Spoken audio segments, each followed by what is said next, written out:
உலகத் தமிழர்களுக்கு வணக்கம்.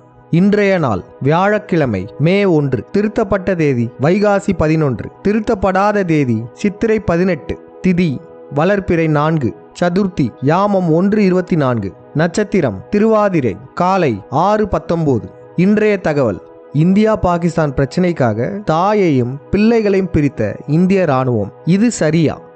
கராச்சி திரும்ப முயன்ற அவர் இந்திய பாஸ்போர்ட் வைத்திருப்பதால் அட்டாரி எல்லையில் தடுத்து நிறுத்தப்பட்டார். அதே சமயம் அவரது 3 வயது மகன் மற்றும் 1 வயது மகள் பாகிஸ்தான் பாஸ்போர்ட் வைத்திருப்பதால் அவர்களை வெளியேறுமாறு கூறியதால் செய்வதறியாமல் கண்ணீர் விட்டார். பாருங்களேன், அம்மா இந்திய பாஸ்போர்ட்ல இருக்காங்க, பிள்ளைகளுக்கு பாகிஸ்தான் பாஸ்போர்ட் எடுத்திருக்காங்க. அதனால இந்திய ராணுவம் என்ன சொல்லுதுன்னா, அந்த தாயை இங்க இருக்க சொல்லி அந்த பிள்ளைகளை பாகிஸ்தானுக்கு அனுப்ப சொல்றாங்க, இந்தியாவில் இருக்கக்கூடாதுன்றாங்க. இப்போ இந்த டிஃபென்ஸ் அனலிஸ்ட் பேசுறது கேளுங்களேன். ராஜஸ்தானை சேர்ந்த பெண் எங்க கல்யாணம் பண்ணிட்டாங்க? பாகிஸ்தானை சேர்ந்தவரை. யார் பண்ணிக்க சொன்னா? ராஜஸ்தான்ல அஜ்மேர், இந்த ராஜஸ்தான்ல முஸ்லிம்ஸே இல்லையா? அவங்களுக்கு பிடிச்சிருக்கு. எனக்கு கேளுங்க, வெக்கமா இல்லையா?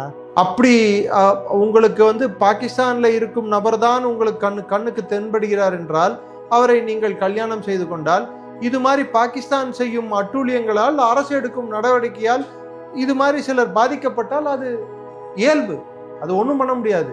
என்ன ஷாருக் கான் வீர்ஜரா படமா? இதெல்லாம் பார்க்கும்போது நமக்கு ஒரு கேள்வி எழுது. நாட்டுப்பற்றுனா என்னது? தீவிரவாதம்னா என்னது? தன் சொந்த தாய் நாட்டின் மீது அன்பு வைத்திருப்பது நாட்டுப்பற்று. தீவிரவாதம்னா தன் சொந்த நாட்டிற்காக மற்ற நாடுகளை, அங்கு உள்ள அப்பாவிகளெல்லாம் தாக்குறது தீவிரவாதம். மகாபாரத போருடைய ரிப்பீட்டான 2ஆம் உலகப் போர், அதுல அமெரிக்கா ஜப்பான்ல அணுகுண்டு போட்டுச்சு. இது முதல்ல சரியா? இது மிகவும் தவறான செயல். ஒரு போர்ல படை வீரர்கள் சண்டை போடலாம், ஆனா அந்த நாட்டு மக்களை கொல்வது மிக தவறான செயல். இஸ்ரேல் அப்பாவி பாலஸ்தீன மக்களை கொல்வது மிக தவறான செயல். அதே போல பாகிஸ்தான்ல இருந்தும் தீவிரவாதிகள் யாரும் இந்தியாவில் இருக்க அப்பாவி மக்களை கொல்றதுமே தவறான செயல். இதே போல தானே இந்தியா பாகிஸ்தானுக்கு தண்ணி தராமல் நிப்பாட்டுறதுனால அங்கே உள்ள அப்பாவி மக்கள் பாதிக்கப்படுவாங்கல்ல. அப்போ இதுவும் தவறான செயல் தானே. ஒரு நாட்டு கூட சண்டைனா அந்த நாட்டு இராணுவ வீரர்கள் கூட சண்டை போடணும், அங்கே உள்ள தீவிரவாதிகளை அழிக்கணும். அங்குள்ள அப்பாவி மக்களை கொடுமைப்படுத்துறது எந்த விதத்தில் நியாயம்? இதை கேட்டு ஒரு சிலர் சொல்லுவாங்க, அவங்க மட்டும் நம்ம நாட்டு அப்பாவி மக்களை கொல்றாங்கல்ல, அப்போ அது மட்டும் சரியான்னு கேட்பேங்க. அது தப்பு தான், அதுதான் தீவிரவாதின்னு நம்ம சொல்கிறோம்ல. இதே நம்ம திருப்பி அவங்களுக்கு பண்ணோன்னா அவங்க நம்மளை தீவிரவாதின்னு தானே சொல்லுவாங்க. அதே போல தான் இந்த செயலுமே. இந்திய பெண் பாகிஸ்தான் ஆண் கூட திருமணம் செஞ்சுக்கிட்டாங்க, குழந்தையும் பிறந்துருச்சு. இப்போ இந்த நாட்டு பிரச்சனைக்காக அந்த குழந்தைகளையும் அம்மாவையும் பிரிப்பது எந்த விதத்தில் நியாயம்? அந்த குழந்தைங்களை என்னங்க தப்பு பண்ணிச்சு? அவங்கள ஏங்க இந்தியாவை விட்டு போக சொல்லணும்? நம்ம இவ்வளோ சொல்கிறோம்ல, இதெல்லாம் பார்த்து ஒரு சிலர் கொந்தளிப்பாங்க பாருங்க. நீங்கள் தேச துரோகி, பாகிஸ்தானுக்கு சப்போர்ட் பண்ணுறீங்க, நாட்டுப்பற்றே இல்லையா அப்படின்லாம் இந்த ஆள் மாதிரி உணர்ச்சி பொங்க பேசுவாங்க. ஏதோ இவங்களுக்கு தான் நாட்டுப்பற்று இருக்கிற மாதிரியும் நம்ம எல்லாரும் தீவிரவாதிகள் மாதிரியும் பேசுவாங்கல்ல. இவங்கள போன்ற ஆட்களுக்கு நம்ம ஒரு கேள்வி கேட்குறோம்.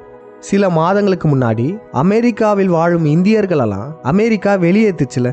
எப்படி வெளியேற்றுனாங்க? தெருநாய்களை போன்று கை கால்களை கட்டி சங்கிலியை வச்சு இழுத்துட்டு விட்டாங்க. உலகம் முழுக்கவே இது ஒரு பேசும் பொருளாச்சு. அப்போ இங்கே இந்தியாவில் இருக்கிற நாட்டு பற்றாளர்கள்லாம் எங்கே போனீங்க?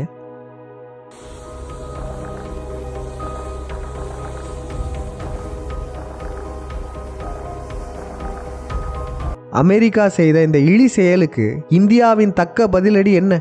உலக நாடுகள் மத்தியில் நம்ம நாட்டு மக்களையே அசிங்கப்படுத்தி வச்சாங்க. அமெரிக்கா செஞ்சால் மட்டும் நம்ம நாட்டு சங்கிகளுக்கு ஏன் கோபம் வர மாட்டேங்குது? இந்த கேள்வியை தேசப்பற்றாளர்கள் போல் நடித்து கொண்டிருக்கும் ஒவ்வொரு ஆரிய அடிவருடிகள் கிட்டையுமே நாம் கேட்க வேண்டும். நன்றி, வணக்கம்.